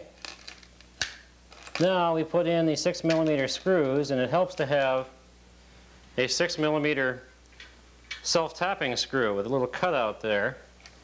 That's for those hard to get to 6mm screws where they just don't want to go in right, or you can barely get the screw through the hole. Use them. I don't like to see them because the washer that they have trapped within them is a slightly different thickness and outside diameter than the washer that we normally use loosely, the loose washers that fit over the 6mm bolts. Consequently, at the Concours, I usually take a point or a quarter point off for every one of those I see, but like I said, this is not a Concours engine. For one, it's CAD 2 plated, not CAD 1. And most judges, to be honest, at the Concours won't know the difference, but I do. So you get me for a judge, and you got those kind of screws there, and I noticed them. You'll find that you may get docked a few points because they aren't original. The factory didn't use self-tapping screws. They use a separate non-self-tapping screw that I'm using here and a separate washer. Now at this point, it also helps to put rags or any paper towels, whatever, into any open hole that leads down inside the engine, like the intake manifolds or here, the oil filler can. Prevent any wayward screw or nut, bolt, washer, whatever, from falling down inside. We're not doing that right now because we're, of course, incredibly careful, and this never happens to us. Aha. Get the ones in the front of the engine too. You sometimes have to use a screwdriver as a pry bar with one hand, feed the screw into the slot with another, and with the third hand tighten it down. It does help to have three hands. That's what some of these things are designed for. Incidentally, if you have any comments about the videotape or things you'd like to see in it or like to see removed from it, drop us a line. If it's not too obscene, we'll read your letter. We'll diffuse all letter bombs. Screw all these screws in just not overly tight, just mildly tight, so that you can go back later on when everything is adjusted and screw them down tight. See, the nice thing about powder paint is that it doesn't affect the screw holes too much anymore, because the powder paint really can't get inside a screw, because inside a closed metal object, the field is everywhere zero. So there's no charge allowing the particle of paint to get inside, and consequently it can't, ideally. Okay, let's get the dipstick shroud taken care of. This can be a real bear, or the fuel pump shroud taken care of. This is kind of hard to get to, but you put the screw down through the middle bracket or middle hole of the fuel pump shroud. You can then usually get the screw to take and go in. Sometimes it helps to take the other screws out of your hand to do this. And when you do that, you're usually rewarded by the screw actually going in place. I use a medium screwdriver to get the screws aligned in loosely, and then the big goody to really do it upright.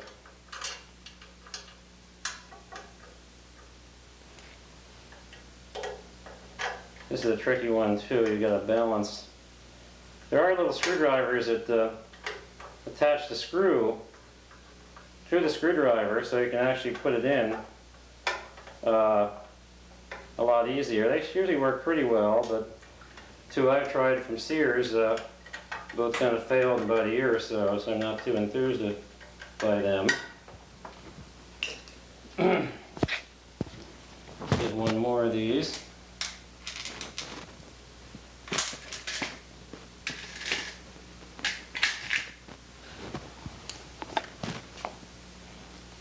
Make sure when you put the washers on, the bevel side is showing, not the sharp edge side. Sometimes helps on this one to lift the heater box up to accept the screw, or use a longer screw.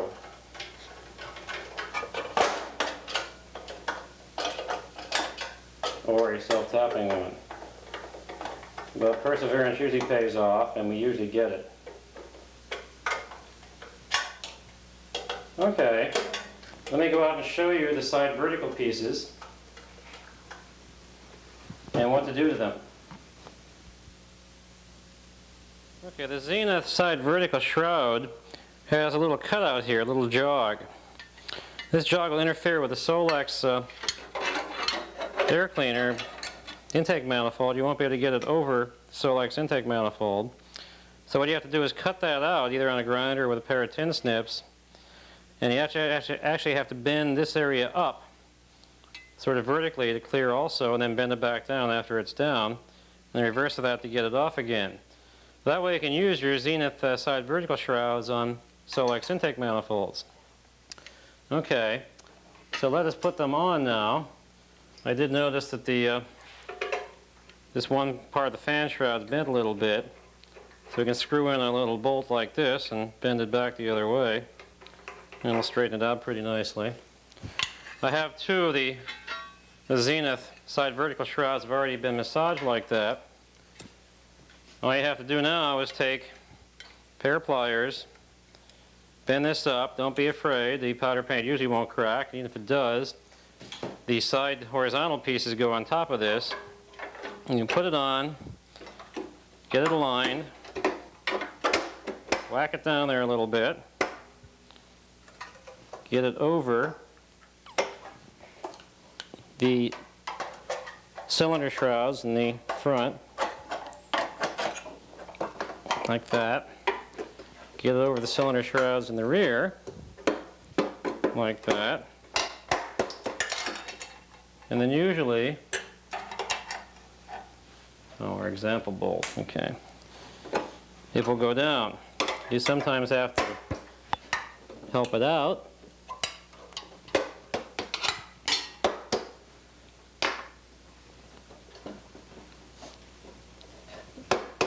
But it will usually, there it is, usually go down like that. And you take a screwdriver and bend this back flat again. Flat of your hand sometimes helps.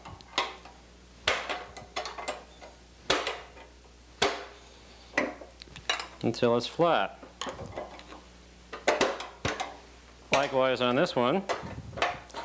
If you have 4 zenith cylinder shrouds, 2 of which you don't need for anything, you can cut them and make them into Solex cylinder shrouds, side vertical shrouds, but you still have the problem, you have to cut out the inside section.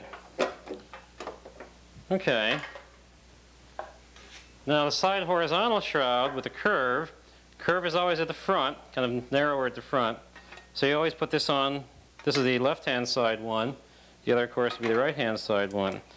And here's where those self-tapping screws really do play a role. You squeeze everything in, and here's where 3 hands really play a role too.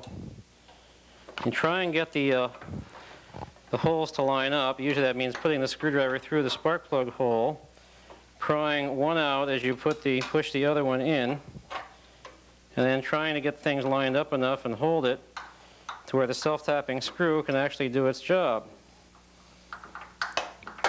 And if you're really lucky, it'll work out.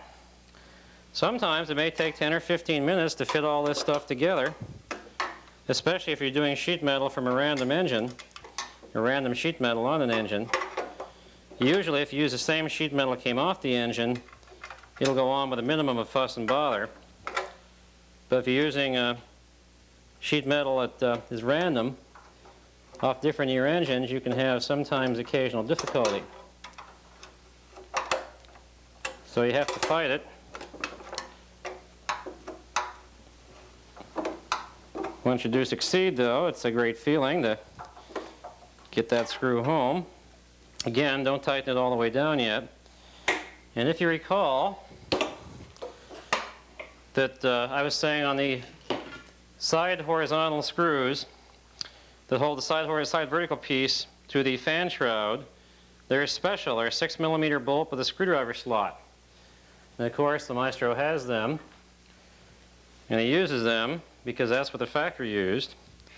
And they go right in here.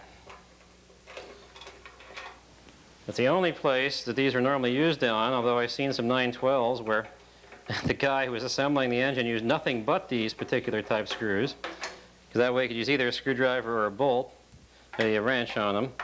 I wonder what the supervisor thought of that. Okay, we take the other side vertical piece and the side horizontal piece and go to this side, take our pair of pliers and bend up the bottom part of this. Put it over, see if you have, oh, look at that. Boy, it just snaps right in, hey. Take the screwdriver, make flat the piece you bent up.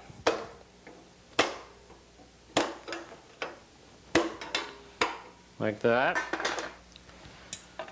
Take the side horizontal piece and two, you're going to use one of these self-tapping screws on the side like this. You may as well use two of them. Makes it look symmetrical then. May even pass the Concord judge's scrutiny because it's kind of hard to see anyhow.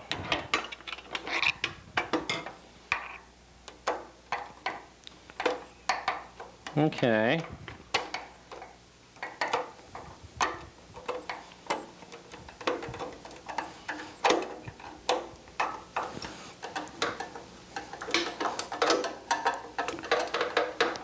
George, there's one. This other one, though, may be a bit of a problem. There's always one in the crowd that makes life difficult for you. But if you stick it out and try and do the best job you can, Porsche gods usually understand that and eventually give in and let you assemble your engine.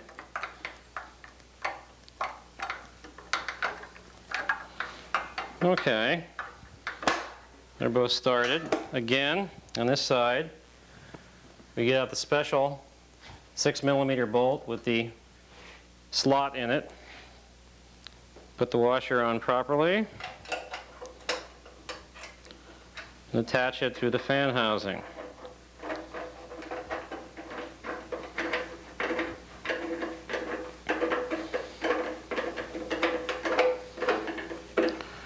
Now, all the sheet metal screws and bolts are in place, so it's time to go back around and tighten them all down with your big motor screwdriver. If you want good exercise, almost like isometrics here, it is a good exercise. Build your muscles and build your engine too. Such a deal. This isn't terribly exciting, so if you know any good jokes, I'd be happy to hear them now. Any good jokes? And this is beginning to look like a Porsche engine. In fact, it's beginning to look like a somewhat nice Porsche engine. You got the clutch to go and the sump underneath that we really should have put on beforehand, but the sump can go on almost any time. Just we can't get a photogenic view of putting it on right now, but we'll try. But you see what little powder paint does to the engine really makes it stand out nicely. I'll get this one side down so you get the idea. And I'll put the coil generator bracket, or the cooler bracket, oil filter bracket on for you, and then tighten these things down. You don't have to watch that side again. Here's the oil filter can bracket. It actually goes on like this. This part covers that bolt I was talking about. And to put it on, you need two very large washers go on the front of the fan shroud, a long bolt, actually two long bolts, the other one I used for adjusting the fan shroud, and a bracket, two brackets, L-shaped bracket, metal bracket, and a band that actually holds the fuel line. It goes on the front of the fan housing. So what we do here is we put these on the front, so put them over in the front area. We also have washers on after that. Put them in the front area so we can get to them. Take the bolt, put it through. There's no washer on this side. Wiggle around until it goes through the other hole in the front of the fan housing. Put on one of the thick washers. Put on one of the regular washers. Get out some nice new 6mm bolts. Get out another washer that just fell off, replace the one that fell off. Transfer. Put on your bracket. Goes on like that. You can slop around a little bit right now, but when we tighten it down, it should be facing upwards. That supports the fuel line. And you need support because it has a flexible piece in the middle. Get the bracket that holds the oil filter can like that. You tighten it down, and it's not in this little groove here. You'll be redoing it to get it in this little groove. Put the other bolt through the fan housing. Sometimes they're a little snug. Actually, in this case, I think the bracket's a little snug. There. The other large bolt, washer, goes on the front. This time you just need a regular washer, 6mm washer, and a nut. Don't tighten it down yet, just put it on snugly because let's put it on loosely actually, because we have to put the coil on. Get out your Bosch 6 or 12 volt coil, depending on what voltage your engine is. This is the ugly one I don't like very much. It's got a cutout here and a cutout here, but that's the way they come anymore. The old style bracket just had a hole there and a hole there. It was much better. The only advantage of this is you can get this bracket on loosely. Yes, and loosely. And then push that underneath like so. But don't let go of it. It'll fall on the ground and generally smash itself and make a mess of the coil you just bought. And these coils aren't cheap. They cost about $17, $18, $19. So what you have to do is get another 6mm bolt, put it in here, have your socket handy, because this one you want to tighten down to hold the coil. Force upwards on the coil to get the washer to grip everything right.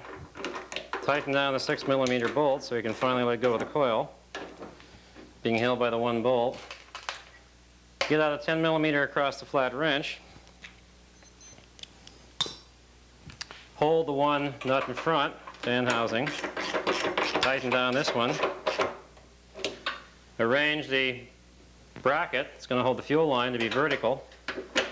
Keep it that way. Tighten this one down. Now don't overdo it, because the cooler's right there. If you over tighten the fan shroud down, distort and mess up the cooler. All right, brackets in place, coils in place. Next step is a oil filter and the various lines used to attach it, then the distributor, and then finally put the Webers on, the adapter plate, etc. But as you see now, it's beginning to become a Porsche engine. So while you go have a beer, I'll stay here and work and screw the rest of the screws down, and maybe sneak a beer in between. Okay, have fun. Oil filter bracket, coil in place. Now, to leave no part unplated, we take out the fitting in the case. It feeds oil to the junction block and then it's the filter.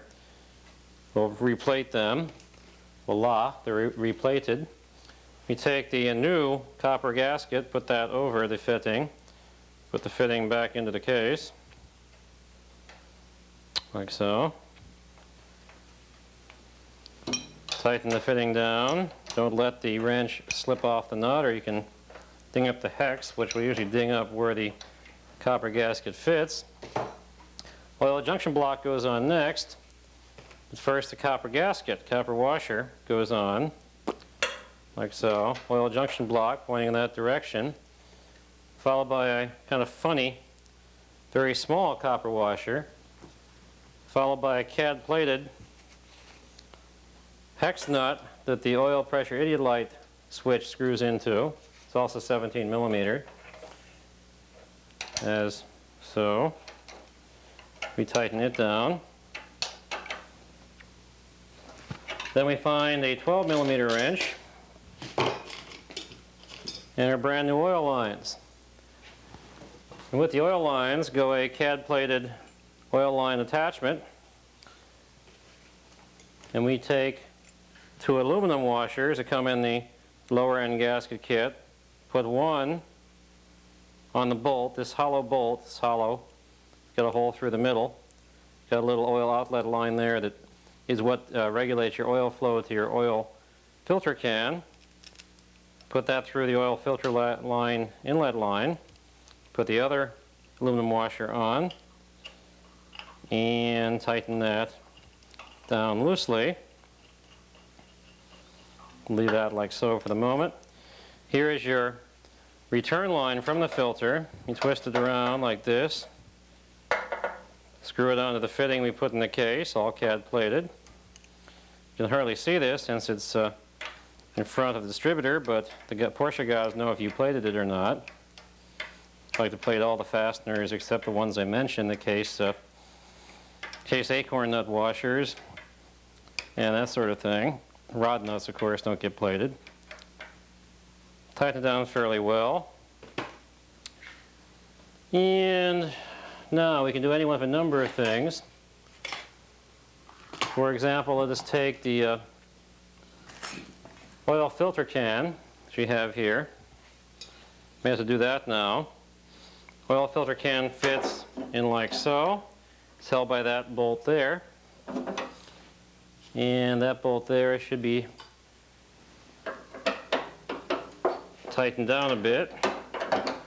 Now for the time being, we just let the filter can rest as it is until it gets sort of snug. And then we can arrange it. The best way to arrange it is to bring this inlet line up and screw it in slightly so we know where things are going to go. Now we should put the oil temperature sender in place here. Okay, take your VDO 6-volt temperature sender, put the special aluminum washer over it, stick it into the oil junction block, get out your 19mm wrench, that's what you need, tighten it down by hand as far as you can go, and get it snug, but not grossly over tight. Now's a good time to put an idiot light switch. It's a VW. Pretty trivial.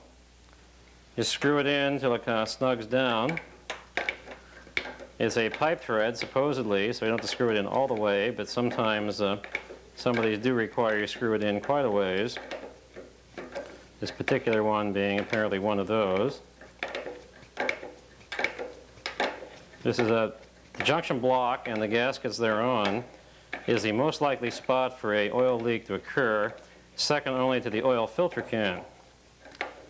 So when you first fire the engine up, you have to check those areas for leaks. Okay, now we can attach everything to the filter can and get the filter tied down. So we put the oil inlet line here, screw it down just a little bit,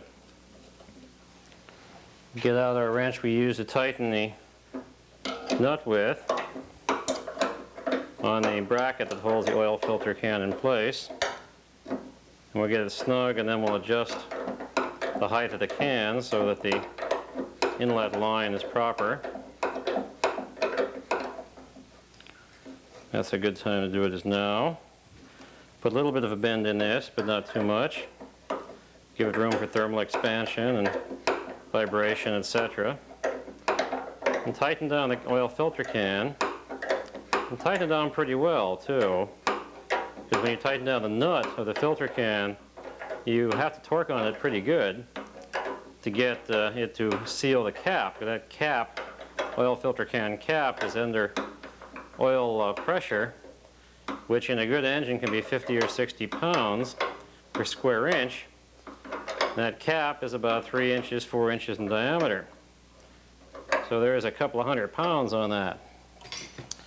All right, 12mm wrench for the oil filter lines. Tighten them down.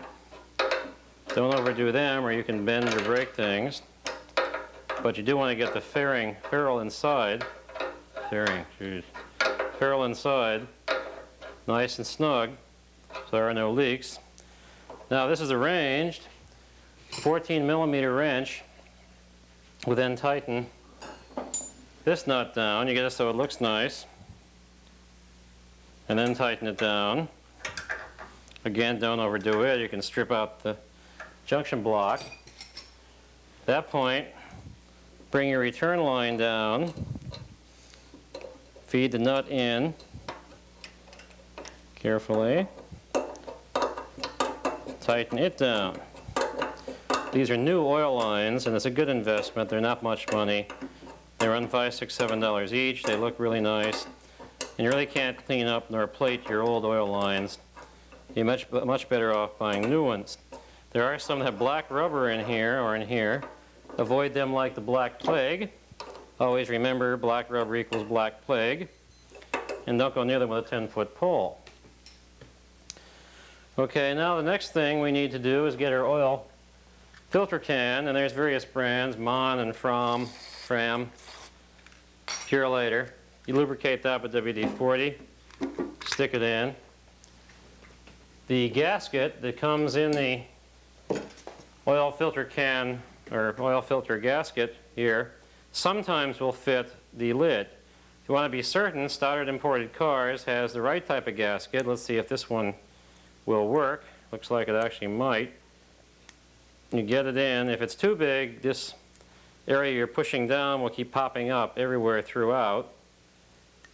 And it almost looks like this is too big, but once we get it into the groove, we find it's actually the right size, amazingly enough. So Mon makes fairly good filter can gaskets. Put the cap on, get out your CAD-plated bolt. It sometimes helps to put a washer on it. And one of the washers that holds the fitting here in the case is the same. So you can use it. And then you screw it down. You probably won't have a wrench for this, so you can use your universal adjustable metric wrench for that purpose. Universal adjustable metric wrench, rubber handle, what's left of it. And here, be careful when you tighten this down because you don't want to scratch the top of the oil filter can. This is powder painted in silver. Fan shroud's a little more gray. I like that combination. Now see here? That's why I told you should tighten that oil filter can wrench nut down enough, and we didn't quite do it. So we will rearrange it to where it's where we want it to be and tighten the bolt down a bit more.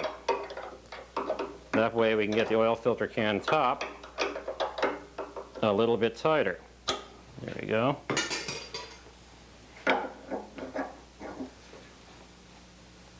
Like so. You can clean off the can or the sheet metal with WD-40, works very nicely, and a fairly clean rag. You get some indication of how nice the powder paint really is here when you do it that way. We'll do it at the end of the process too. While we're here, may as well tie down the generator, put the fan belt on, get out our powder painted generator strap with the CAD plated bolt, take out the CAD plated bolt. The generator strap should go on such that the bolt goes that away, fans. So you put the strap on like this, put it in this groove. It helps to do that to start the bolt. Now the bolt should be 14mm across the flat, which this one is. This is Verbis. It's okay. It's a good brand. It works. And you tighten down the bolt, tighten down the generator to the generator stand. Again, the straps here, I like the powder paint, but you can CAD plate. On really nice engines, I gold plate them. You gold plate the same things the factory CAD plated. It's the same process, only using a better material, gold instead of CAD. And the net effect when you cad plate the bands and straps on the coil, filter can, generator, pulley, pulley nuts, and with one exception, this piece here you gold plate. You really can't beat it. It looks fantastic. Doesn't cost that much to do. A little over $200 more than just the cad plating cost. So it's not terribly expensive, and gold, being a noble metal, means it never tarnishes, never corrodes. Cad will fade, gold won't. The only way to duplicate a gold-plated engine is to, in fact, gold plate it. Nothing else will work as well. Gold is a noble metal, only attacked by hot aqua regia, which is a 1 in 3 mixture of hydrochloric to nitric acids, which you usually don't find around automobile engines, so the gold will in fact stay there